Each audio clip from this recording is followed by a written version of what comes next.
अच्छा देखिए, next question हमारे पास एक्सरसाइज नंबर 3.8 है बुक में, यानी हम तीसरे चैप्टर पे है बुक के। तो ट्यूरिंग मशीन की इंट्रोडक्शंस हैं जो इस वक्त हम डिस्कस कर रहे हैं। इसके बाद नेक्स्ट चैप्टर जो चैप्टर नंबर 4 है वो है डिसाइडेबल के नाम से। फिर उसके बाद नेक्स्ट चैप्टर जो है वो रिड्यूसिबिलिटी के नाम से है। तो अभी तो हम ये थर्ड चैप्टर के ऊपर डिस्कस कर रहे हैं। कुछ ट्यूरिंग मशीन्स हैं जो कि जिसमें हम कंप्यूटेशन टास्क को देख रहे हैं कि किस तरह से परफॉर्म इसने किया अपने काम को, और जो कंस्ट्रेंट इसके पास थे, लिमिटेशन ऑफ रिसोर्सेज, उसके बावजूद भी किस तरह से ये सिंप्लीफाई करता है। तो उसको हमने लिस्ट डाउन किया कि प्रॉब्लम अगर एल्गोरिथम फॉर्मेट में डिस्क्राइब हो जाती है तो इसका मतलब है कि हम बआसानी उसको ट्यूरिंग मशीन से इम्प्लीमेंट कर सकते हैं। यानी एलन ट्यूरिंग ने एल्गोरिथम को ही और अपनी मशीन को ही एल्गोरिथम का नाम दिया। तो ये बेसिकली एल्गोरिथम्स को इम्प्लीमेंट करने के लिए जो है वो बनाए गए, जिसको हमने कहा था कि हिल्बर्ट 10 प्रॉब्लम सॉल्व की जाए। एनी हाउ, इसी के रिगार्डिंग छोटे छोटे प्रॉब्लम्स जो मिसलिनियस प्रॉब्लम्स हैं वो हम यहाँ पे देख रहे हैं। तो दो तीन प्रॉब्लम्स अब तक हम देख चुके हैं। फर्दर कुछ इसी टाइप के डिफरेंट और प्रॉब्लम्स को भी हम यहाँ पे चेक करते हैं। तो इसमें से एक प्रॉब्लम इन्होंने यहाँ पे दी है कि give implementation level description of Turing machine that decide the following language over the alphabet 01। अब जो इसमें पहला प्रॉब्लम है वो W contains an equal number of 0 and 1।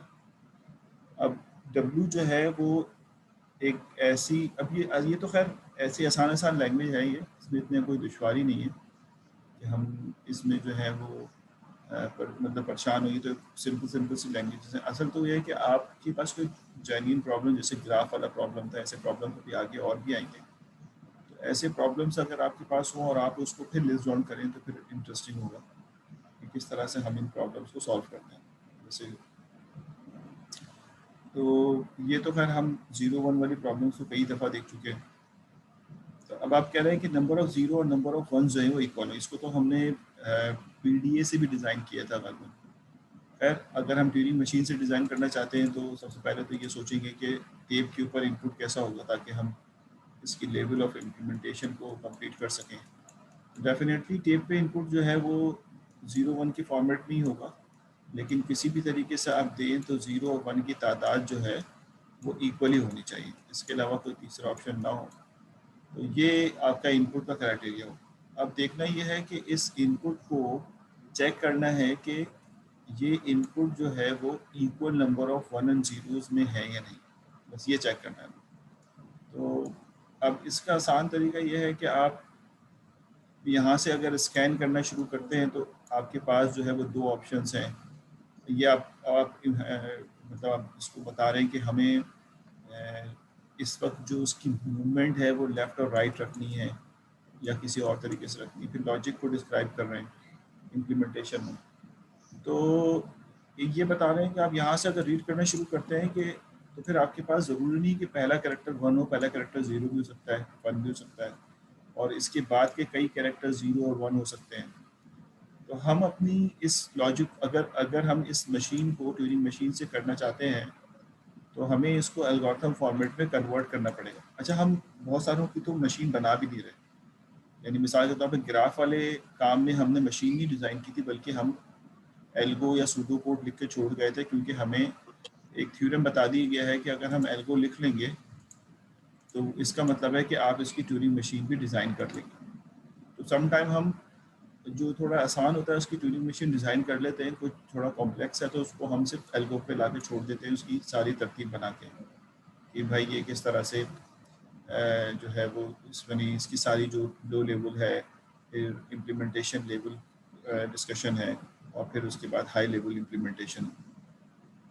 तो जैसे मैंने आपसे कहा ना, हम बहुत ज़्यादा कैटेगराइज इसको नहीं कर रहे। यहाँ पे भी हम तीनों चीज़ें एक साथ ही बयान कर रहे होते हैं। तो एक्चुअल में तो जो इम्प्लीमेंटेशन लेवल यानी जो हाई लेवल है वो, ये जो इम्प्लीमेंटेशन लेवल का वर्ड है, इम्प्लीमेंटेशन लेवल डिस्क्रिप्शन के अंदर ही आप तीनों लेवल को कंसिडर करें। तो इसका मतलब ये हुआ कि ये ना सोचें कि इम्प्लीमेंटेशन लेवल में आपसे कोई जो मिडिल वाला वहाँ डिस्कस किया था, बल्कि आप सोचें कि अगर मुझे ये लैंग्वेज मशीन लर्निंग बोला क्या नाम है, ट्यूरिंग मशीन से जो है वो इम्प्लीमेंट करानी है तो हमें क्या क्या स्टेप्स करने होंगे, क्या क्या चीज़ें रिक्वायर्ड। तो आपने कहा कि हमारी लैंग्वेज कंसिस्ट करती है 0-1 पे, ये इसकी रिक्वायरमेंट है। टेप पे क्या लिखेंगे वो आप बता दीजिए, ये इसकी रिक्वायरमेंट है। टेप पे आप क्या लिख रहे हैं तो वो आप बता, इस तरह की जो चीज़ें वो इम्प्लीमेंटेशन, और उसके बाद फिर आप लिस्ट डाउन कर दें कि इसके स्टेप्स ये होने चाहिए।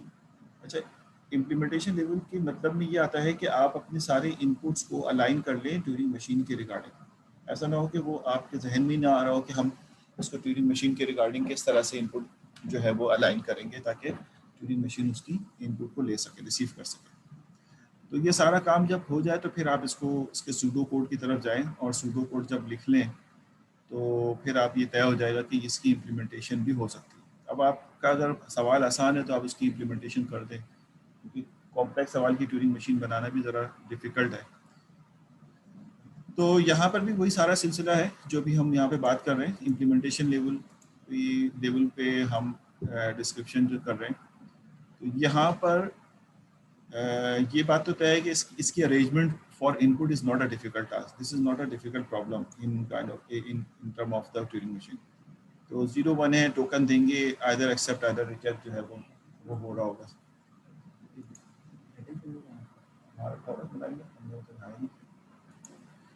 तो सही है, बात समझ में आ रही है।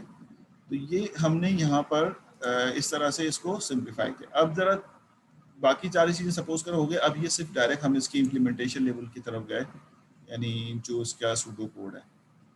अब ये कहता है कि इनपुट स्ट्रिंग w, यानी कोई भी w जो है वो आप इनपुट कर रहे हैं, तो हमें चेक कैसे करेंगे कि ये आइदर एक्सेप्टेंस है या रिजेक्टेड है। यानी अगर ये यहाँ यूँ दिया हुआ है तो ये एक्सेप्ट हो रहा है या रिजेक्ट हो रहा है, यानी जितने वंस उतने जीरो। तो आपने कहा देखिए, वैसे मैं पहले इसको पढ़ने से पहले इसको समझा दूँ ताकि रीड करें तो आपको समझ में आ जाए। एक सवाल तो मैं आपको दे चुका हूँ, इसलिए ये सवाल करवा रहा हूँ, मैं ये भी आपको दे देता हूँ। देखिए यहाँ से हम रीड करेंगे, उसको लेफ़्ट टू राइट स्कैन करेंगे। अगर पहला कैरेक्टर 0 मिल जाए तो इसको आप किसी स्पेशल कैरेक्टर से मार्क कर देंगे। ये जो आप कह रहे थे ना कि हम अपने जो लेवल ऑफ इम्प्लीमेंटेशन में बताएंगे कि हमारे जो टेप के कैरेक्टर्स हैं वो ये हो सकते हैं। इनपुट तो 0-1 ही होगा, लेकिन टेप में आप और बहुत सारी चीज़ें लिख सकते हैं। तो लेट सपोज 0 मिले या 1 मिले, हम उसको x मार्क कर देंगे। ठीक है, x मार्क करने के बाद पहले कैरेक्टर, उसके बाद आगे जाएंगे और आगे आप उस वक्त तक मूव करते रहेंगे जब तक कि आपको पहला 1 ना मिल जाए। अभी तो इत्तेफाक है कि अगला ही मिल गया, लेकिन हो सकता है कि अगला भी 0 ही होता, तो आप उसको स्किप करके आगे चले जाते। तो जब आप एक 0 को रीड कर लें तो 0 रीड करने के बाद आप उस वक्त तक आगे मूव करते रहेंगे टोकन में जब तक कि आपको 1 ना मिल जाए। तो आप जैसे ही आगे के आपको एक 0 मिल गया, आप इसको भी जो है वो x मार्क करके, यानी इसका मतलब ये हुआ कि एक 0 से एक 1 जो है कैंसिल करके जब 1 मिल जाए तो then you will come the initial position. Initial position means दोबारा से यहाँ पे आ जाएंगे आप, और या यहाँ पे अभी मुझे याद नहीं कि यकीनन यहाँ पे के बाद इनिशियल पोजीशन पे आएंगे और फिर स्कैनिंग शुरू करेंगे। दोबारा स्कैनिंग करेंगे तो आपके पास फिर या तो 0 या 1 मिलेगा आपको, तो आपको फिर एक 0 मिल गया, आपको इसको भी x मार्क करेंगे और फिर आगे बढ़ते रहेंगे। उस वक्त तक आगे बढ़ेंगे जब तक कि आपको इसके अक्रॉस में जो है वो 0 ना मिल जाए। तो इसके पैरेलल 0 मिल गया तो आप इसके पैरेलल 1 मिला तो उसको भी आपने 1 को क्रॉस करके दोबारा से इनिशियल पोजीशन में सारे x को बाईपास करके दोबारा आगे बढ़ेंगे। उसके बाद आपको अगला कैरेक्टर फिर 0 मिल गया। इत्तेफाक है कि हमें हर दफ़ा 0 से हिट हो रहा है, तो 0 को आपने x किया और फिर आगे बढ़ेंगे। आगे बढ़ रहे हैं, देखिए अगला कैरेक्टर 0 मिला है आपको, तो इसको बाईपास करेंगे, फिर आगे बढ़ेंगे। अगला कैरेक्टर अगर 1 मिलेगा तो आप इसको क्रॉस कर देंगे, फिर वापस आ जाएंगे। वापसी आते आते गालिबन ने बीच में लिखा होगा, मुझे लग रहा है कि पहला x, देखिए हम पहले x पे इसलिए नहीं रुक रहे कि हो सकता है कि बीच में कहीं पे 0 हो। ठीक है ना, तो ये एक बड़ा, यानी मिसाल के तौर पर मैं आपको एक ऑप्शन देता हूँ कि हो सकता है कि किसी लम्हे आपने इसको x किया हो, ये 0 हो गया हो, ये 0 हो, ठीक है, और यहाँ पर इसको x कर दिया हो और यहाँ पर भी 1 हो, ठीक है, इस तरह से। तो आप कहेंगे कि मैं वापस आ रहा हूँ और जब x मिले तो वहाँ रुक जाओ। अगर वहाँ रुक गया तो ये वाले 0 को कौन देखेगा, इसलिए पूरा कंप्लीट आप ब्लैंक तक हिट कर रहे हैं यहाँ पे, और ब्लैंक पे आने के बाद फिर वापस जाते हैं और वापस जाते हुए स्कैन करते हुए जब आपको पहला 0 मिले, जब 0 मिला तो आपने उसको एक्स किया और फिर आगे बढ़े, उस वक्त एक्स को सबको बाईपास करेंगे और जब अगर 1 मिल जाए तो आप उसको, और अगर इस केस में सारे 1 और 0 कैंसिल हो जाते हैं और आप वापसी पे आते हैं और फिर स्कैन करते हैं और आपको कोई कैरेक्टर नहीं मिलता है, तो इसका मतलब है कि आपने इसको एक्सेप्ट कर लेना। रिजेक्ट करने के 2 मोड है, वो हम बताते हैं। कहता है scan the tape and mark the first 0। अगर देखेंगे सबसे पहले क्या, scan the tape and mark the first. First का मतलब है, मतलब ये जो फर्स्ट का वर्ड है समटाइम्स होता है कि पहला 0, अगर पहला 0 का मतलब स्कैन करते हुए अगर कोई 0 आ जाए तो 0 which has not been mark, जो अभी तक मार्क नहीं, मार्क का मतलब ये क्रॉस जो कर रहा हूँ।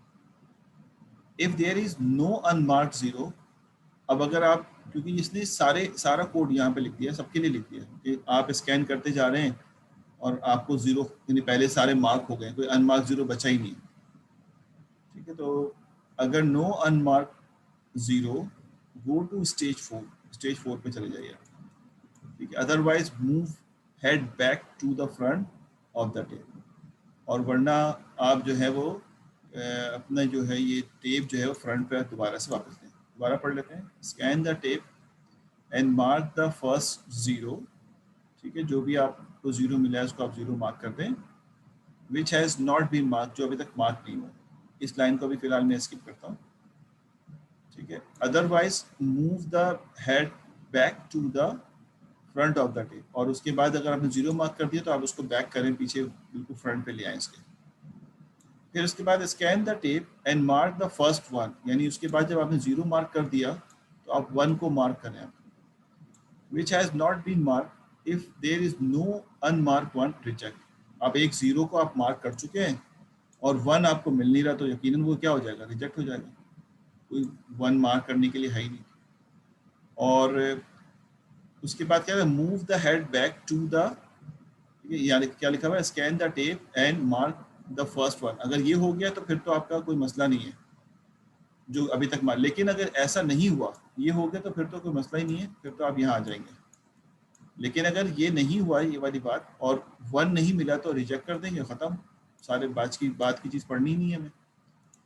तो इस बेसिस पे अगर आपने ये वाली कंडीशन ट्रू हो गई, उसको मार्क कर दिया, यानी 0 के बाद कहीं पे दूर जाके कहीं पे भी जाके 1 मिला, इसको मार्क किया तो इसको भी मार्क कर दिया, then go back to front position, move the head back to the front of the tape and repeat stage 1, और दोबारा से स्टेज 1 को पूरा करें, यानी फ्रंट से दोबारा से रीड करना शुरू करें, ठीक है। फ्रंट से रीड करेंगे तो अब आपके पास दोबारा 2 ऑप्शन होंगे, 0 मिलेगा या 1 मिलेगा, ठीक है। तो मूव द, अब ये चौथा स्टेप क्या है, move the head back to the front of the tape, scan the tape to see if any unmark is 1 remain, कोई भी अनमार्क 1 बाकी है, if there are none accept otherwise, अगर कोई 1 जो है वो बाकी है तो उसको एक्सेप्ट कर ले, यानी रिमेन है तो unmark, move the head back to the front of the tape, scan the tape to see if any unmarked ones,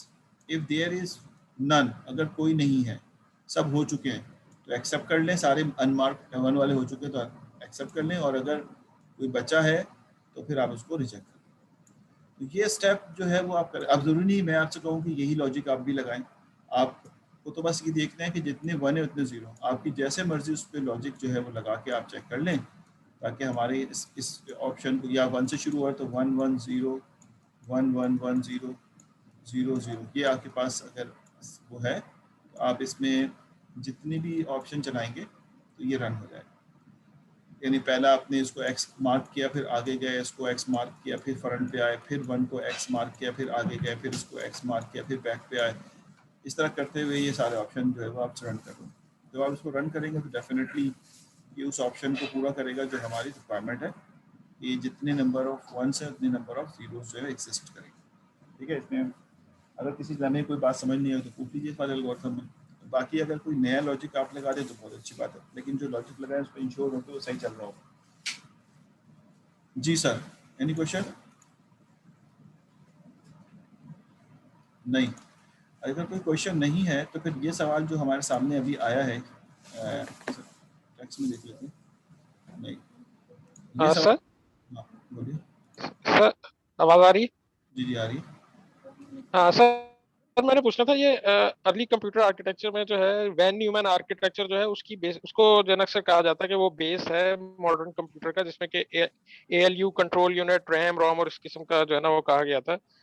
लेकिन ट्यूरिंग मशीन आप कहते हैं मॉडर्न कंप्यूटर का जो बेसिस है वो ट्यूरिंग मशीन है, तो ये चीज समझ नहीं आती कि मतलब ट्यूरिंग मशीन तो मतलब जिस तरह थ्योरेटिकली अभी तक पढ़ा तो वो काफी हद तक तो ये मतलब लगता है उस दौर की बात है जब के हार्ड वायर्ड कंप्यूटर होते थे और पंच कार्ड्स जो है ना वो उस मतलब वो उस यूज होते थे। तो हाँ तो मतलब ये ये तो थोड़ा कॉम सा एक्सप्लेन करेंगे ट्यूरिंग मशीन किस तरह से। नहीं देखो यस सर। अंजुम, बात ये है कि ये तो बहुत आम सी कॉमन सी बात है ना कि जितनी भी उसके बाद मशीनें बनी हैं, चाहे हम कहते हैं कि ये वाली मशीन जो है वो पहली मशीन कंप्यूटर डिज़ाइन, तो वो हार्डवेयर वाइज बात हो रही है। थ्योरेटिकल मशीन तो एलन ट्यूरिंग ही थी ना, उसी को बुनियाद बना के बाकी सारी मशीन बनाई।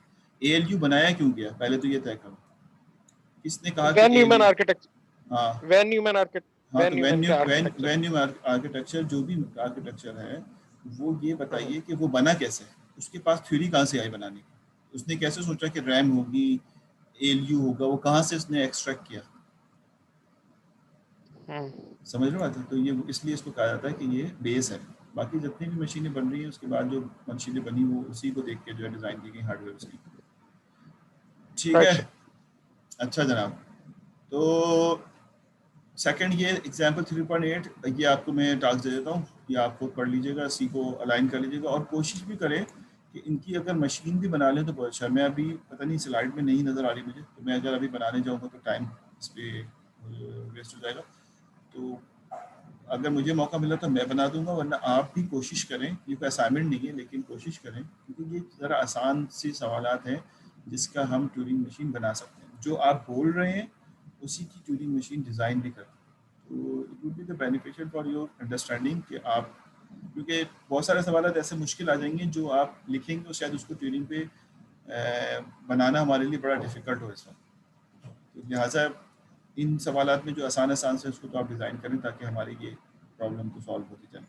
ठीक है, तो कंप्यूटेशनली जो है वो ये हमने सवाल आपको दे दिया कि आप इसको भी सॉल्व कर लें। अब अगला सवाल ये कहता है कि show that the collection of the decidable language is close under the operation of union and concatenation. तो क्या मतलब है इसका? इसका मतलब ये है कि आपने बताना है कि जो हमारे पास डिसाइडेबल लैंग्वेज होती है, अब मैं बता चुका हूँ डिसाइडेबल लैंग्वेज में दो ही ऑप्शन है, एक्सेप्ट या रिजेक्ट, लूप की कोई कंडीशन नहीं होगी। तो डिसाइडेबल लैंग्वेज में अगर किसी दो डिसाइडेबल लैंग्वेज की मशीनों को अगर आपस में यूनियन किया जाए, ठीक है, M1 को अगर यूनियन किया जाए M2 के साथ, तो एक नई मशीन मिल जाएगी मुझे। ठीक है, तो अगर ये दोनों डिसाइडेबल हैं तो एम प्राइम भी डिसाइडेबल होगा। ये जो क्लोज अंडर का वर्ड है ना, ये मैथमेटिकल वर्ड है, जो आप देखते होंगे कि जैसे हम कहते हैं कि z जो है वो ऑपरेशन, z का जो सेट है वो क्लोज है with respect two plus minus, ठीक है, multiply but not divide, but not, ये वर्ड यूज करते हैं हम। क्या मतलब होता है? मतलब ये होता है कि जब आप इसी सेट के किसी भी मेंबर को प्लस करेंगे तो रिजल्ट इसी सेट के अंदर एग्जिस्ट करेगा। This is called close under, ये वर्ड जो यूज होता है। अगर आप इनमें से किसी भी दो एलिमेंट को सब्ट्रैक्ट करेंगे तो you will get answer inside this set, और अगर आप एक्स मल्टीप्लाई करेंगे किसी भी दो नंबर को तो आपको आंसर यही मिलेंगे, लेकिन डिवाइड करेंगे तो प्रॉब्लली इससे बाहर आंसर मिल सकता है, क्योंकि वो आंसर ज़रूरी नहीं है डिवाइड करने पे इंटीजर हो। तो ये क्लोज अंडर का मतलब है। तो यही यहाँ पे ये भी यही कह रहा है कि जो दो डिसाइडेबल लैंग्वेज होती हैं वो यूनियन या कॉन्केटिनेशन की जाए तो उनका जो रिजल्टेंट मशीन होता है वो भी डिसाइडेबल होता है, यानी वो रिकॉग्नाइजेबल में कन्वर्ट नहीं हो जाएगा, ये रिकर्सिव लैंग्वेज ही रहेगा और काम भी वैसे ही करेगा जैसे काम जो है वो किया जाता है। काम वैसे करेगा मतलब ये है कि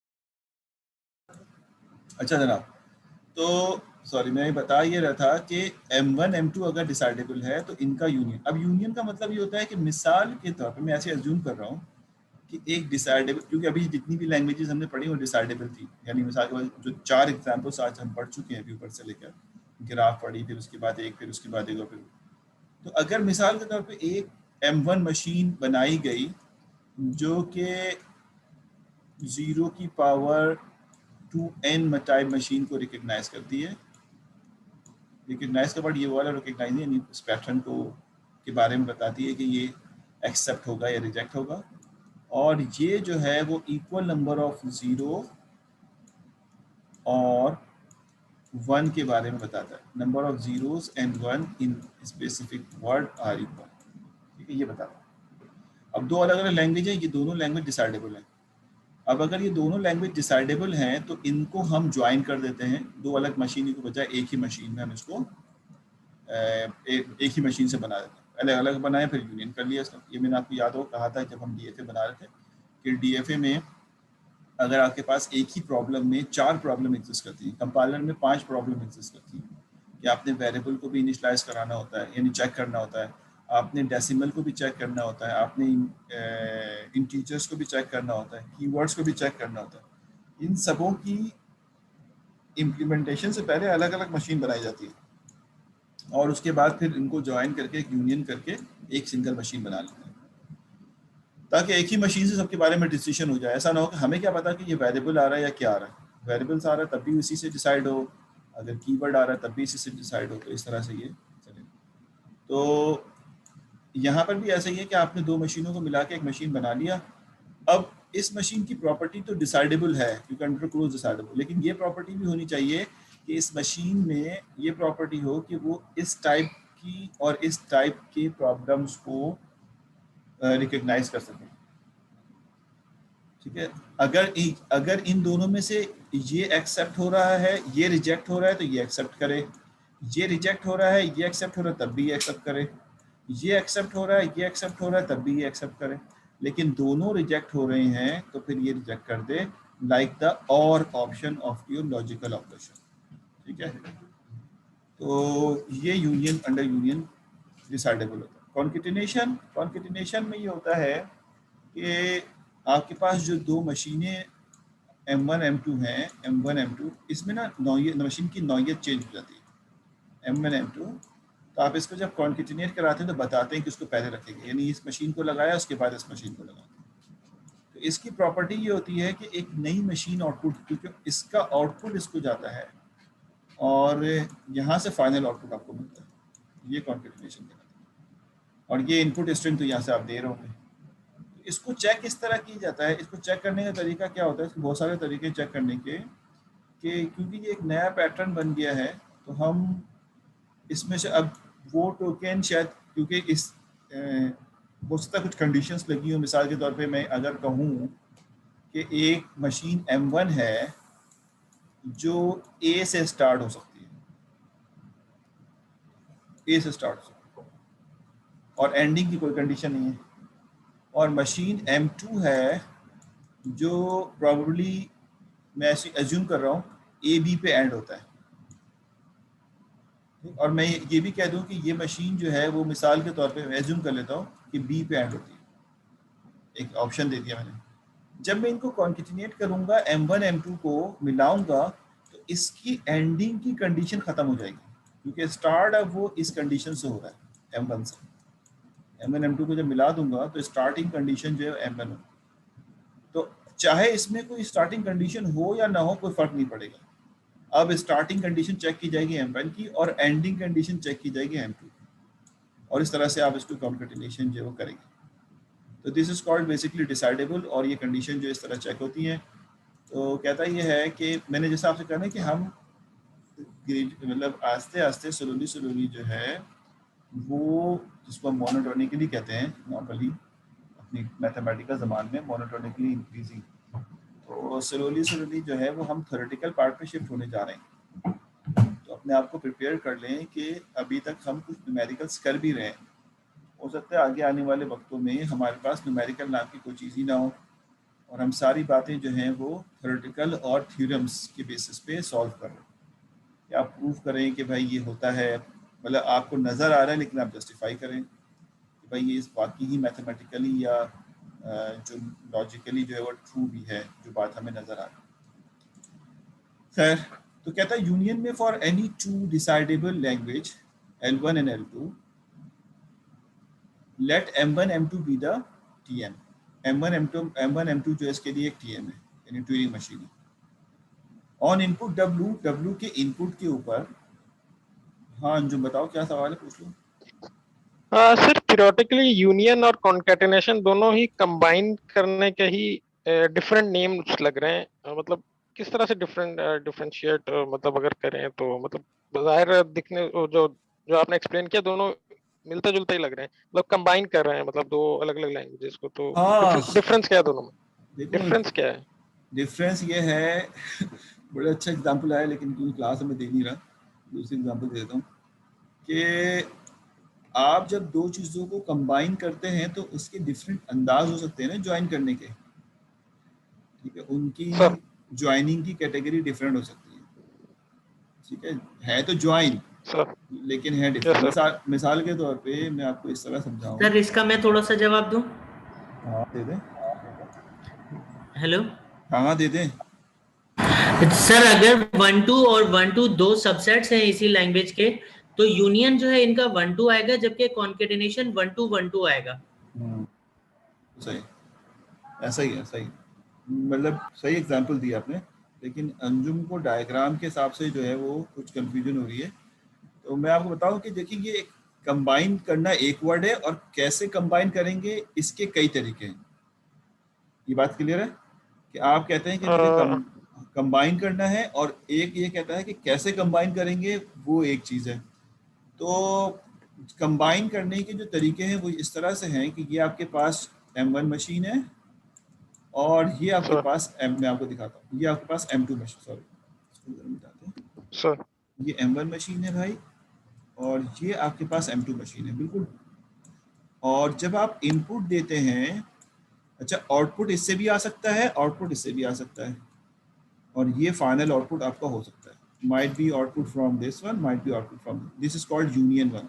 मैं इसको यूनियन वाली बात कर रहा हूँ, प्लस वाले साइन के साथ होता है।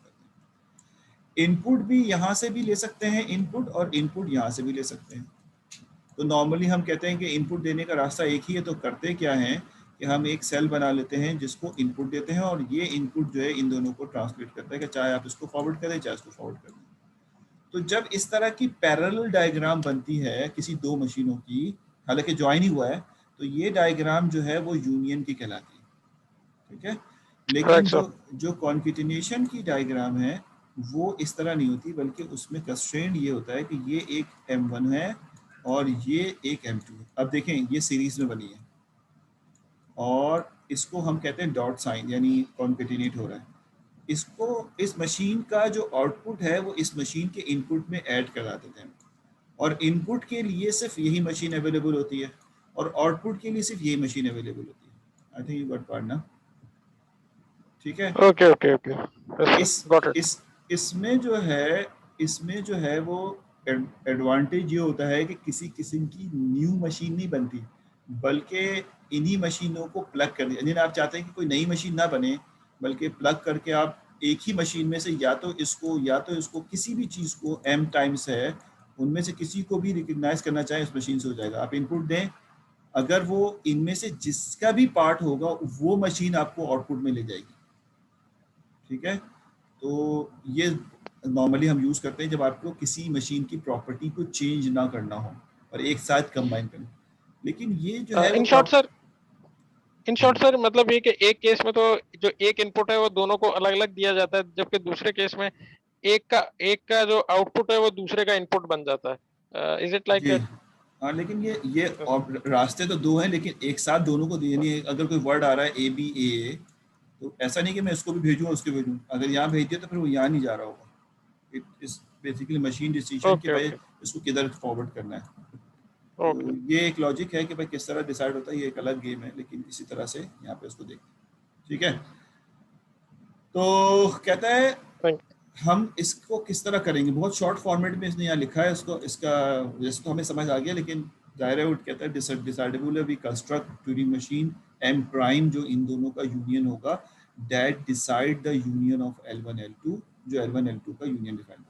अच्छा, हमें आसानी के लिए ये पता, क्योंकि हम ट्यूरिंग मशीन बना रहे हैं ना, तो हमें ये पता है कि इस वक्त अगर यूनियन लें तो हमारा मकसद यूनियन लेने का ये है कि अगर कोई नया स्ट्रिंग आए और वो इसका पार्ट हो तो ये एक्सेप्ट कर ले, इसका पार्ट हो तो ये एक्सेप्ट कर ले, दोनों का पार्ट हो तो कुछ चीज़ ओवरलैपिंग कर रही हो, दोनों का पार्ट हो तो दोनों में से कोई भी एक्सेप्ट कर ले, और अगर दोनों रिजेक्ट कर दे तो वो रिजेक्ट कर दे। तो इस चीज़ को हम इम्प्लीमेंट अगर कर दें, कोई नई मशीन बना के, कोई नई मशीन बनाए एम प्राइम और इस चीज़ को इम्प्लीमेंट कर दें।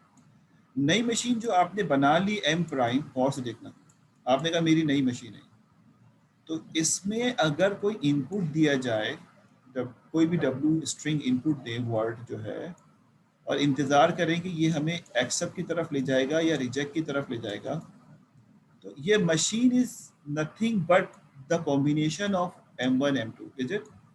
सो why not we will test the result from, मतलब ट्यूरिंग मशीन के जरिए बता रहा हूँ मैं, ऐसे तो ज़्यादा कंबाइन कर लेना चाहिए, तो हम क्यों ना टेस्ट करें M1 से, अगर ये M1 से एक्सेप्ट हो जाता है, यानी इसके अंदर छुपा हुआ है M1 और M2 इस मशीन, तो हम इसको M1 से टेस्ट करें, अगर वो एक्सेप्ट हो तो फिर एक्सेप्ट कर लो, और फिर M2 से टेस्ट करने की ज़रूरत ही नहीं।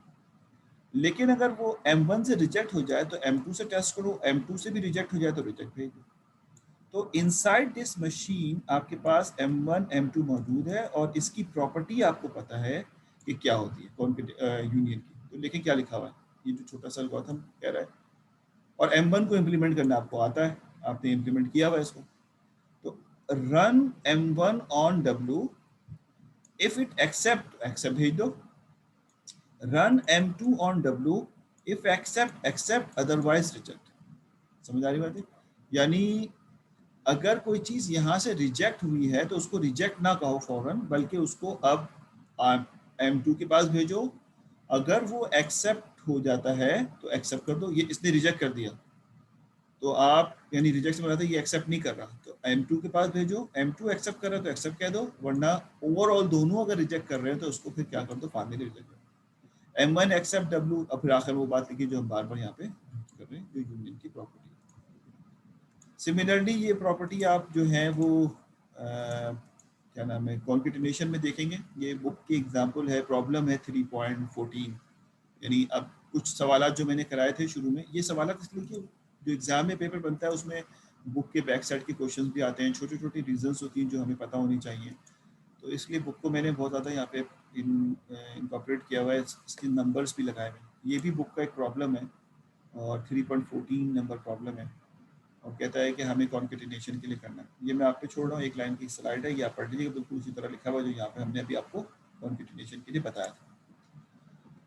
अच्छा जनाब, आगे बढ़ते हैं, और यहाँ पर मैं बस ये पढ़ा के फिर आपको ऑफ करता हूँ, शायद एक सवाल और करा दूँ मैं आपको, मैं फिर अगली क्लास में कराऊँगा।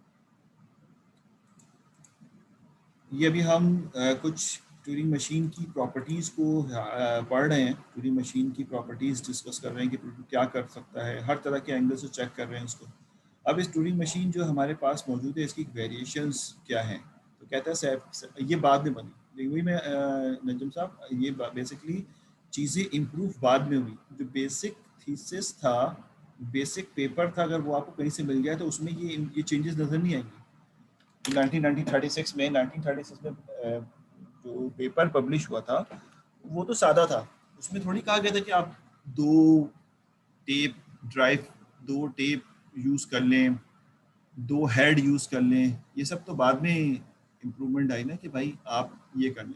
लेकिन सवाल क्या है, क्वेश्चन ये है कि सेवरल वेरिएशंस, वन टेप और मैनी, एक बात हो गई। ये तो आप भी सोच सकते हैं ना, हम भी अगर होते तो यही सोचते यार एक ही टेप क्यों यूज़ कर रहे हैं। जब अब एडवांसमेंट आ गई है तो हम, मतलब हमें समझ आ रहा है कि हम एक टेप से काम कर सकते, दो टेप यूज़ कर लो, ठीक है। उसके बाद infinite on the board side, normally हम लोग जो बिहेवियर यूज़ करते हैं टोकन देने का, वो कॉर्नर से करते हैं, तो हम ऐसा क्यों करें, हम कहें कि भाई वो दोनों तरफ से इनफाइनाइट है, यहाँ पे इनपुट दें, और ये इधर से भी इनफाइनाइट है, इधर से भी। समटाइम हमें ज़रूरत पड़ती है कि कोई आउटपुट लिखना है तो फिर हम लिखें उसको। तो क्या ये ऑप्शन है? ट्यूरिंग ने नहीं दिया था ये ऑप्शन, ये वेरिएशन इसीलिए नाम दिया कि उसके बाद ये इसके अंदर इम्प्रूवमेंट लेके आए। टाइनी अल्फ़ाबेट्स सिर्फ 0 1 दो ही कैरेक्टर पे होगा या मल्टीपल कैरेक्टर भी यूज़ कर सकते हैं? कर सकते हैं बिल्कुल, आप जितने कैरेक्टर देना चाहें दे सकते हैं इसमें। फिर can the head also stay in the same position, हमने नहीं पढ़ा था अब तक, हम तो पढ़ते रहे कि लेफ्ट जाओ या राइट जाओ, लेकिन हम चाह रहे हैं कि हम मूव ही ना करें। हम जिस जगह पे टाइप कर रहे हैं, मिसाल के तौर पे एक्स को वाई बनाया है और उससे मूव ना करें, तो एस का ऑप्शन भी इसके अंदर स्टे करें उस जगह पे। अलाउ नॉन डिटर्मिनिस्टिक का मतलब होता है कि जब आप कोई कॉम्बिनेशन लिखते हैं कि मैं Q1 पे स्टैंड करता हूँ, ठीक है, Q1 पे मैंने स्टैंड किया हुआ है, एक कैरेक्टर मैंने 0 रीड किया Q1 पे खड़े होके, Q1 पे मैं स्टैंड करता हूँ। अब इसकी ट्रांजिशन क्या है? 0 रीड किया मैंने टेप से, उसकी जगह X टाइप किया और मैं राइट पे मूव कर दिया टेप पे, नॉट हेयर, टेप पे, राइट पे मूव कर गया टेप पे। और इसी जगह पे ये ट्रांजिशन जो है, ये ट्रांजिशन जो है एज्यूम कर लेता हूँ इसकी है, और यहाँ से मैं मूव कर गया Q2 पे। लेकिन इत्तेफाक है कि यही ट्रांजिशन यहाँ पे भी लिखी हुई है कि 0 है, X इसकी जगह टाइप किया मैंने 0 के अगेंस्ट में, लेकिन मैं मूव लेफ्ट पे कर गया। तो ये तो एक्शन है ना, और मैं चला गया Q3 पे, लेकिन ये तो एक्शन है। जो इनपुट पैटर्न है कि 0 रीड करके X राइट करना है, वो दोनों का सेम है। अब अगर आप यहाँ पे खड़े हैं Q1 पे और आपको टेप से 0 मिलता है, तो आपके पास एम्बिग्यूटी होगी ना कि मैं इस तरफ जाऊं या इस तरफ जाऊं। तो ये भी ट्यूरिंग मशीन में अलाउ करना है या नहीं करना है, तो इसको कहते हैं नॉन डिटर्मिनिस्टिक ट्यूरिंग मशीन। ये एक नॉन डिटर्मिनिस्टिक कंडीशन के अंदर आ गया। इम्प्लीमेंटेशन बहुत मुश्किल है इसकी, लेकिन ये है कि एग्जिस्ट करती है। अब सवाल क्या है? सवाल ये है कि अगर हम ये आसान सवाल है ना, जिनसे डिस्कशन नहीं हुई उनसे पूछता हूँ। जी बिलाल साहब, अपनी राय दे दें, मैं ये नहीं बोल रहा कि आपने पढ़ा होगा, सिर्फ राय मांग रहा हूँ ताकि इंटरेक्शन रहे। बिलाल हुसैन, अगर मैं टेप की तादाद बढ़ा देता हूँ, यानी एक टेप की जगह 2 टेप ले आता हूँ, जब 2 टेप लाऊंगा तो हमारी ट्यूरिंग मशीन के साथ हेड भी 2 लगेगा, एक हेड यहाँ लग जाएगा और एक हेड यहाँ लग जाएगा, ऐसे ही होगा ना, ट्यूरिंग मशीन के साथ हेड भी ज़्यादा लगेगा। तो अगर मैं टेप की तादाद बढ़ा देता हूँ, तो मुझे ये बताइए कि क्या ट्यूरिंग मशीन की पावर बढ़ जाएगी, हाँ या ना? ज़ाहिर है हमारी अपनी स्टडी तो है नहीं, मैं तो सिर्फ एक जनरल डिस्कशन के लिए पूछ रहा हूँ। बिलाल हुसैन, सही गलत पे कोई डिबेट नहीं है, सिर्फ आपसे इंटरेक्शन चाहते हैं, इसलिए आपसे पूछ रहा हूँ कि सोच के बताइए कि अगर हम 1 से 2 टेप और 2 से 4 टेप पे आ जाएं, तो क्या इसकी पावर बढ़ जाएगी?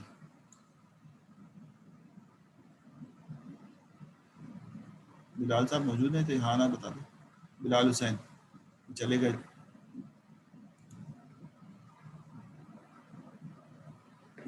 बिलाल हुसैन का माइक जस्ट कह रहे हैं पावर बढ़ जाएगी। Very good, very good. Adar साहब आप क्या कहते हैं? अदर अगर मैं एक टेप से 2 टेप कर लूं तो क्या इसकी पावर बढ़ जाएगी? सर कंप्यूटिंग टाइम कम हो जाएगा ना। कंप्यूटिंग टाइम नहीं, पावर की बात हो रही है। मैं यही तो देखना चाह रहा हूँ कि आप पावर को क्या लेते हैं। तो मैं ये पूछ रहा हूँ, हो सकता है कंप्यूटिंग टाइम बढ़ जाए, आप 2 टेप को हैंडल करने जा रहे हैं, कभी ये पढ़ेगा कभी ये पढ़ेगा, पता नहीं, ये तो जब तक एल्गोरिथम लिखेंगे नहीं पता नहीं चलेगा। हम तो ये पूछ रहे हैं कि ट्यूरिंग मशीन एक बनाई आपने, उसमें एक की जगह 2 टेप यूज़ कर लिया, तो जो काम करना चाह रहे थे आप कोई एक्स्ट्रा काम कर सकेंगे? पावर इसकी इम्प्रूव हो जाएगी नहीं होगी?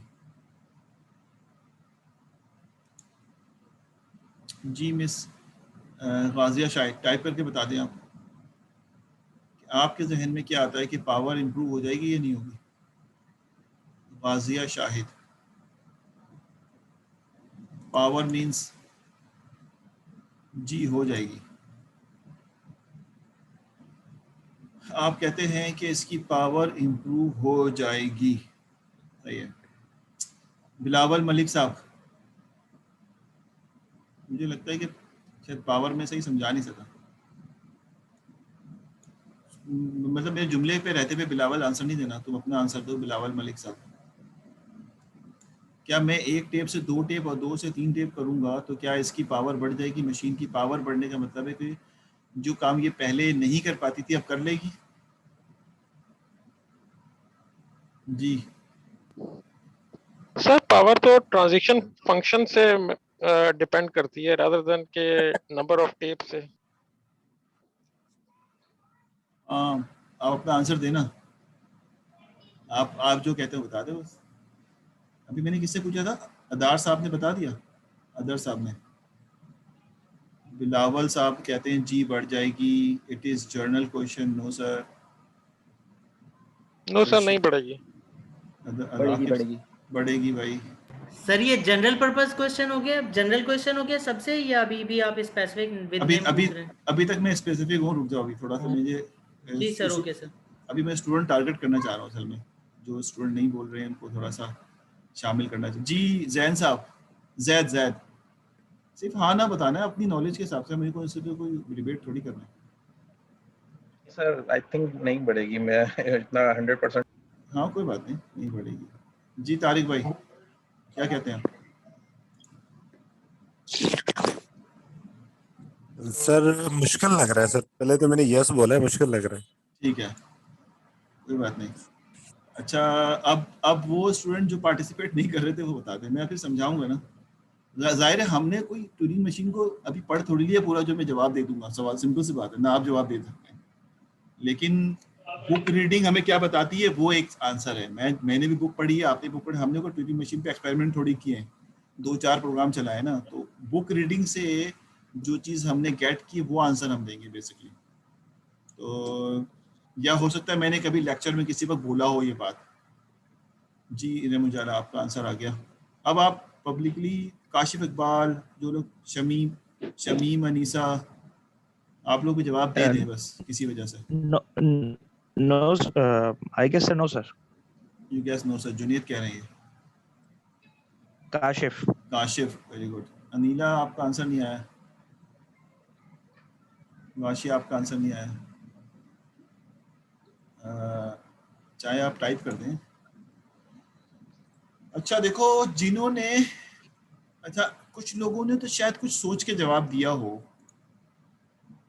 नॉट इंक्रीज, पावर नहीं बढ़ेगी। देखिए पावर क्या होती है, पावर ये है कि आपके पास जो काम करने की सलाहियत है, यानी आप कह रहे हैं कि भाई मिसाल के तौर पे ट्यूरिंग मशीन फला काम नहीं कर सकता, कोई भी ABC काम है वो ट्यूरिंग मशीन से इम्प्लीमेंट हो ही नहीं सकता। आप कहेंगे हाँ हो जाएगा अगर मैं उसको 2 टेप लगा दूँ तो वो काम जो है वो होने लग जाएगा, तो फिर हम कहेंगे पावर इम्प्रूव हो गई।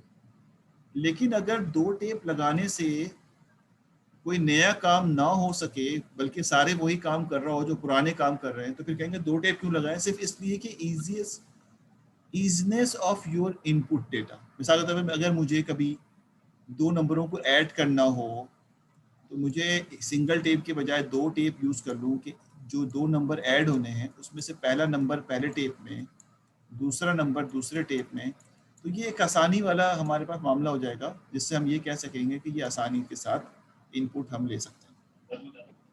तो ट्यूरिंग मशीन में 1 टेप और मैनी टेप, इतनी ही टेप लगा लें, इसकी पावर में कोई इम्प्रूवमेंट नहीं आएगी। अभी कुछ देर पहले एक स्टूडेंट ने कहा था एफिशिएंसी, हो सकता है, मुझे नहीं पता, मैंने नहीं पढ़ा, हो सकता है एफिशिएंसी में आसानी हो जाए, एफिशिएंसी बढ़ जाए, लेकिन ये तो तय है कि इनपुट गिवन मेथड जो है वो आसान हो जाएगा, वो ईजीएस हो जाएगा कि आप आसानी से इनपुट दे सकें। लेकिन पावर में एक ज़रा भी जो है इजाफा नहीं होगा। जो काम ट्यूरिंग मशीन पहले करती थी 2 टेप लगा के भी वही काम हो रहा होगा। ठीक है, एक बात तो ये होगी। अच्छा वो कहता है कि अगर हम ट्यूरिंग मशीन में 2 टेप लगाएं तो अब सवाल ये है कि ये वर्किंग कैसे करेगा। ठीक है, अच्छा एक सॉरी मैं इससे पहले एक बात बताऊं, जब हम ये कहते हैं ना कि ट्यूरिंग मशीन की पावर में कोई भी इजाफा नहीं होगा, वही काम कर रहा है जो सिंगल टेप वाला कर रहा था, तो जब इस तरह की पावर में जब किसी चीज़ की इजाफा ना हो तो हम इसको एक दूसरे में ट्रांसफॉर्म कर सकते हैं कि जब अगर आपने किसी को 2 टेप पे इम्प्लीमेंट किया है तो we can transform into the single tape, उसको सिंगल टेप पे इम्प्लीमेंट कर सकते हैं इसको। तो ये ट्रांसफॉर्म कैसे होते हैं, कैसे डिटेक्ट होते हैं, ये तो एक अलग केस है, लेकिन अभी मैं आपको उसे बता रहा हूँ। इसी तरह से आप और बहुत सारी चीज़ों में चेंजेस कर सकते हैं ट्यूरिंग मशीन में। टेप के साइज में चेंजेस कर सकते हैं, यूजिंग कैरेक्टर अल्फ़ाबेट्स में चेंजेस कर सकते हैं। तो इन सब चीज़ों के चेंजेस करने के बावजूद हेड की मूवमेंट में चेंजेस कर सकते हैं। आप कोई भी चेंजेस करें, ट्यूरिंग मशीन की पावर में कोई इजाफा नहीं होगा, ये अपने तौर पे कंप्लीट मशीन है इस वक्त। उस तो आगे फ्यूचर में और मज़ीद फ्यूचर में बहुत सारे चेंजेस आ जाएँ, लेकिन इस वक्त तक अगर आप बुक पढ़ेंगे, जो बुक में वर्डिंग लिखी हुई है कि इस वक्त तक ये अपनी कंप्लीट मशीन है। Either you can change any kind of the thing inside the Turing machine, you cannot get any kind of improvement of the power. आप पावर के हिसाब से कोई इम्प्रूवमेंट नहीं कर सकते, एफिशिएंसी के लिहाज से आप चीज़ों को इम्प्रूव कर सकते हैं। ठीक है ना? तो ये बात अपने जहन में रखिएगा कि और इवन कि उसने ये भी वर्डिंग बुक की बता रहा हूँ मैं आपको कि जब आप कहते हैं कि आज का कंप्यूटर, जो मैंने बार बार स्टूडेंट्स को बोलता हूँ कि आज का कंप्यूटर भी सिर्फ वही काम करता है जो ट्यूरिंग मशीन कर सकता था या कर सकता है, अभी भी एग्जिस्ट तो करती है ना थ्योरेटिकल ट्यूरिंग मशीन। सिर्फ फ़र्क ये है कि आपके कंप्यूटर में, जैसे इसने कहा वेन नाम का जो कंप्यूटर है उसने उसके ALU डिज़ाइन कर दिया, थोड़ा फास्ट है, रैम डिज़ाइन कर दिया, उसकी स्ट्रक्चर बहुत अच्छा है। तो इस तरह की चीज़ें डिज़ाइन करके आपने एफिशिएंसी को इम्प्रूव किया और कोई चीज़ इम्प्रूव नहीं की। उसने इसकी एग्जाम्पल यहाँ पे इन्होंने समझाया, डेसिमल नंबर भी आप इम्प्रूव कर सकते हैं, व्हाटएवर जो। इसके लिए उसने यहाँ पे अब कंप्यूटेशन समझानी शुरू की। अभी तक हम पैटर्न रिकग्निशन कर रहे थे, अब वो कह रहा है कि मैं आपको कंप्यूटेशन समझाऊं।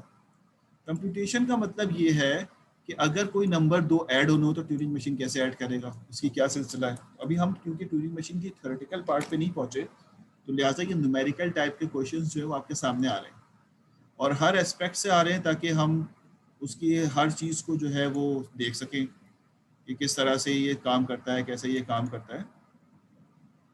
ठीक है, समझ में आ रहा है? अच्छा जी, एक मिनट देना ज़रा।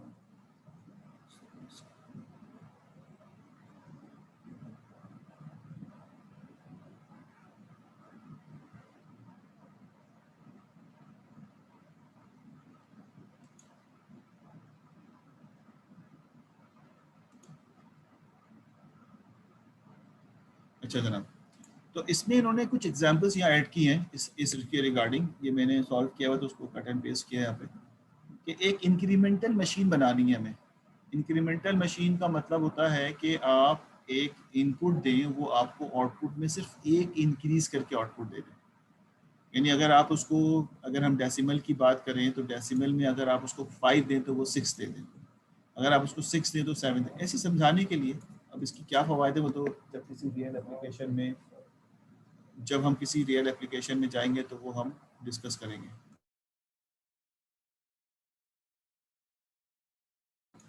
ठीक है, तो ये एक इंक्रीमेंटल मशीन हमें डिज़ाइन करनी है। इंक्रीमेंटल मशीन का मतलब है कि जब आप बाइनरी नंबर इनपुट दें तो आपको वो आउटपुट में एक इंक्रीमेंट करके आंसर दें। यानी 5 अगर है तो 101 का आउटपुट जो है वो 1 ऐड होने के बाद 6 आ जाए, तो 6 गालबन इस तरह होगा, इस तरह से आपको आउटपुट मिले।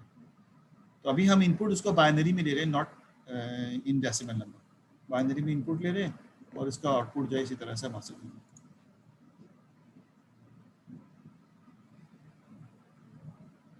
जी, रीड एंड राइट काउंट होता है। मैं सिर्फ लॉजिक बताता हूँ, अगली क्लास में इस लॉजिक को रिवाइज करूँगा क्योंकि जब हमारे पास क्लास एंडिंग हो रही होती है ना तो सब थक चुके होते हैं और सब में मैं भी शामिल हूँ। और टाइम ऐसा है कि आप ज़ाहिर अगर अर्ली मॉर्निंग उठ के नाश्ता किया तो भूख भी लग रही होती है।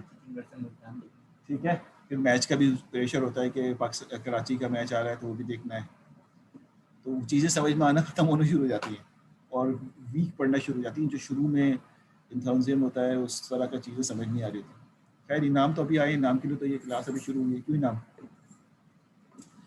नहीं सर, एक्चुअल में सर हमें टेंशन ये है सर, इस आपकी क्लास के बाद एक सेकंड क्लास है सर हमारी।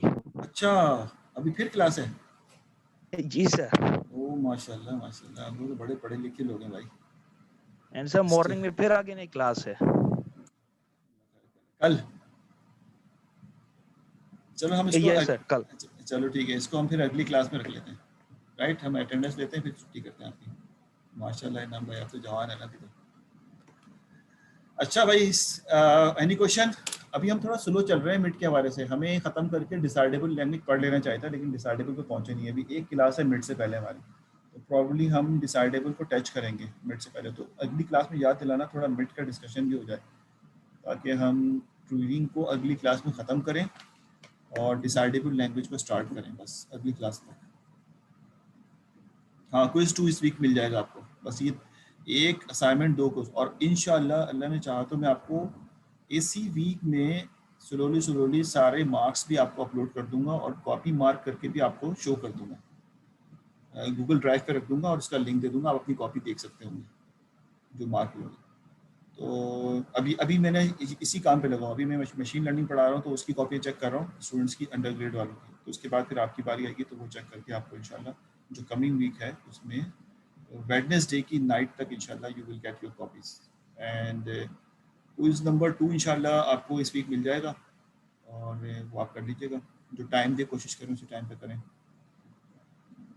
ठीक है, अटेंडेंस मार्क कर लेते हैं भाई, आइए अटेंडेंस की तरफ जाते हैं।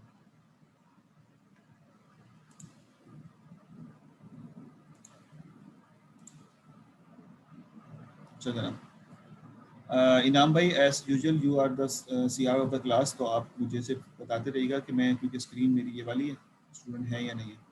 अच्छा, इनाम तो देर से आया, अगर कोई और स्टूडेंट किसी का दोस्त हो और वो आके चला गया हो तो मुझे बता दीजिएगा, बस ये थोड़ा सा आपसे गुजारिश है।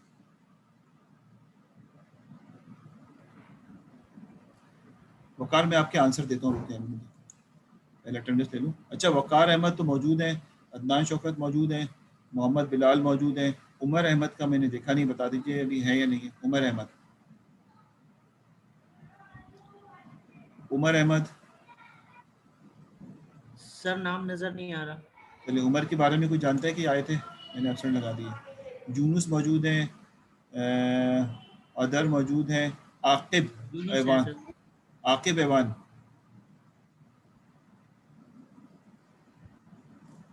आकिब ऐवान भाई यस सर हैं? सर प्रेजेंट है सर। सही है जी सर वो आंसर। सर जी। उसके बाद मोहम्मद जुनेद गौरी मौजूद हैं, उमर बिन अकबर, उमर बिन अकबर, पहले उमर दूसरे थे अब दूसरे हैं, एब्सेंट है सर। एब्सेंट है, ठीक है। उसके बाद है मोहम्मद बिलावल सलीम प्रेजेंट है, इनाम प्रेजेंट है, और अनीला जो हैं वो प्रेजेंट हैं, इरम उजाला प्रेजेंट है, शमीम अनीसा प्रेजेंट है, काशिफ इकबाल प्रेजेंट है, रज़िया कमर ने रजिस्टर नहीं कराया, अहमद सईद प्रेजेंट है मेरा ख्याल है, अहमद को मैंने देखा है। जी सर, इनका भी कमेंट आया था अहमद सईद का। ठीक है, तारिक साहब प्रेजेंट है, गाशिया प्रेजेंट है, जी सर प्रेजेंट। जी जैद प्रेजेंट है, अंजुम प्रेजेंट, नोमान साहब, yes sir. Noman Ahmed, Noman Ahmed, Mohammad Noman, sorry Ahmed नहीं, मोहम्मद नोमान, सर नाम नजर नहीं आ रहा। मोहम्मद नोमान एब्सेंट है। चलें, थैंक यू। एक मिनट से आया sir, thank you research sir. के हवाले से कोई, हाँ रिसर्च के हवाले से निकालते हैं पेपर्स आपके लिए। और देखिए, मैं 2 मिनट की बात कर लूँ आपसे, अब ये भी हमारे पास वैसे भी 5 मिनट हैं हमारे। आप ये प्रिपेयर रहें कि आपका जो प्रोजेक्ट होगा क्लास का वो रिसर्च बेस होगा। देखिए, हम रिसर्च लिखें या ना लिखें, क्योंकि ये एक मैच्योर कोर्स है और हमें इस पर अपना नया रिसर्च लिखना जो है वो मुश्किल है। अगले कभी मौका लगा तो हम कोई ऐसा कोर्स, जैसे इस दफ़ा मैंने बिग डेटा जो है वो लॉन्च किया था, लेकिन ज़ाहिर मजबूरन यहाँ पे आना पड़ा आप लोगों की उस पर रिक्वेस्ट पे।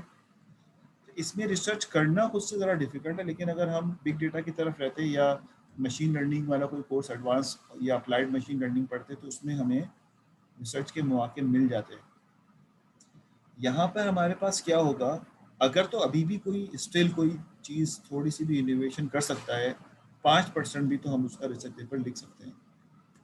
लेकिन अगर कोई इस डायरेक्शन में जाना चाहता है, किसी के पास कोई आइडिया है, कोई पेपर पढ़ा है, वो मैं शेयर करूँगा अभी, और उसमें कोई इनोवेशन करके लिख सकता है, you will get the 20 marks in your project. जो लोग लिख रहे हैं, लिखने में इंटरेस्टेड हैं, और जो स्टूडेंट नहीं लिखना चाहता तो वो पेपर पढ़ेंगे और उसकी मैं आपको 5 कैटेगरी दूंगा, प्रॉब्लम स्टेटमेंट, लिटरेचर रिव्यू और propose methodology, research and discussion and conclusion, ये टॉपिक दूंगा। आपने उस पेपर में से इस चीज़ को एक्सट्रैक्ट करके इसकी स्लाइड बनानी होगी। जो जितने अच्छे तरीके से प्रेजेंट करेगा, जितने अच्छे अंदाज में समझाएगा, स्लाइड तो सभी बना लेंगे, कट पेस्ट ही तो करना है उसमें से, लेकिन ज़ाहिर है जब आप कोई टॉपिक वहाँ से पिक करें, उसको पढ़ें, उसकी स्लाइड जब पढ़ के बनाई जाएगी तो डिफरेंट बनेगी। तो जो जितने अच्छे अंदाज में समझाएगा कि आपकी जो स्लाइड्स हैं वो प्रॉपरली जो लिटरेचर रिव्यू का स्टैंडर्ड है उसी तरीके से बनी हुई है। अब ये स्टैंडर्ड का ये आपने ढूंढना है, ये मैं नहीं ढूंढूंगा। तो वो मैं सिर्फ टॉपिक बताऊंगा कि इन 5 हेडिंग्स में आपने फिलिंग करनी है और प्रेजेंट करेगा तो वो फिर मार्क्स डिफरेंट तरीके से। लेकिन जो रिसर्च पेपर लिख रहे हैं उनको और वो वाकई लिख लेते हैं एक्सेप्टेबल कंडीशन में, तो वो 20 में से 20 मार्क्स गेट करेंगे। अपने जहन में बिठा लें कि हमें इस तरह के क्लास प्रोजेक्ट करने हैं। 3 स्टूडेंट का ग्रुप होगा, क्योंकि सब जॉब कर रहे हैं, अकेला आदमी को करना डिफिकल्ट होता है, तो 3 स्टूडेंट का ग्रुप होगा। अभी से आप एक दूसरे से कोऑर्डिनेट करें, नाम आपके सामने मौजूद है, आप एक दूसरे से कोऑर्डिनेट करें और ग्रुप बना के तैयारी करना शुरू करें। मैं आपको प्रपोजल का फॉर्म दूंगा, वो फिल करके आप सबमिट करा दीजिएगा। आफ्टर मिड वाले वीक में सबमिट अपलोड कर दूंगा, मिड के बाद आप उसको सबमिट कर दीजिए, ठीक है। तो इस तरह से हम अपने कोर्स प्रोजेक्ट के 20 मार्क को डिस्ट्रीब्यूट करेंगे। बहुत ज़्यादा वेटेज है, आप अच्छा नंबर ले सकते हैं। अगली क्लास में हम मिड टर्म को डिस्कस करेंगे। Any other question? मैं बंद करूँ वरना। सर ये जो आपने अभी बात की रिसर्च के हवाले से ही, तो मैं चाह रहा था कि सर अगर मैं रिसर्च पेपर लिखने के उस पर अगर मैं इंटरेस्टेड हूँ, तो क्या सर मुझे उसमें कोई नया कोई आइडिया बताना होगा, या उसमें मुझे, जैसे मैंने एक ग्रुप ऑफ पेपर्स को पढ़ने के बाद उसमें डिफरेंट ऑथर्स ने डिफरेंट इश्यूज के ऊपर जो बात की होगी, उसको मैं उसमें कलेक्टिव मैनर के अंदर लेकर आ जाऊँ मेरे अपने पेपर के अंदर? सर्वे पेपर जी, सर्वे पेपर बेसिकली। हाँ लिख सकते हैं, तो बिल्कुल ठीक है। और सर वो IEEE के फॉर्मेट में हो? IEEE का फॉर्मेट वो आपको मिल जाएगा। लेटेक्स पे आता है काम तो वो लेटेक्स पे लिखें, और जो लेटेस्ट पेपर हैं अभी से उनको रीड करें। बेंचमार्क के पेपर तो पुराने होंगे, लेकिन जो चेंजेस इनोवेशन आई है उसके अंदर, वो लेटेस्ट पेपर अपने 2021 से करीब के पेपर पढ़ के डालें उसमें, जो आप लिटरेचर रिव्यू कर रहे हैं। सर कोई खास डोमेन बता दें?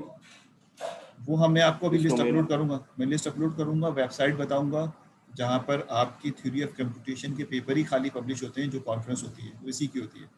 वो मैं आपको बताऊंगा, उसकी लिंक्स बताऊंगा, डाउनलोड करने का अगर तरीका नहीं आता अब तक तो वो समझाऊंगा। तो वो चीज़ें आपको डिस्कस करेंगे हम इंशाल्लाह। थोड़ा सा कोर्स हमारा आगे चला जाए तो फिर इंशाल्लाह ये चीज़ें भी डिस्कस करेंगे।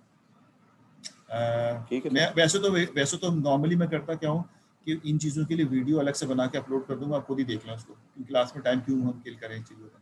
लेकिन फिर भी कोई चीज़ रह जाए तो फिर आप डिस्कस कर लें मुझसे क्लास में, कैसे पेपर होंगे, कहाँ से पेपर डाउनलोड होंगे, कौन सी साइड है, आप कौन से डोमेन पे काम करेंगे। तो ये चीज़ें जो है वो एक अलग से वीडियो बना के मैं अपलोड कर दूँगा, ठीक है। जज़ाकल्लाह सर, शुक्रिया। अल्लाह हाफ़िज़।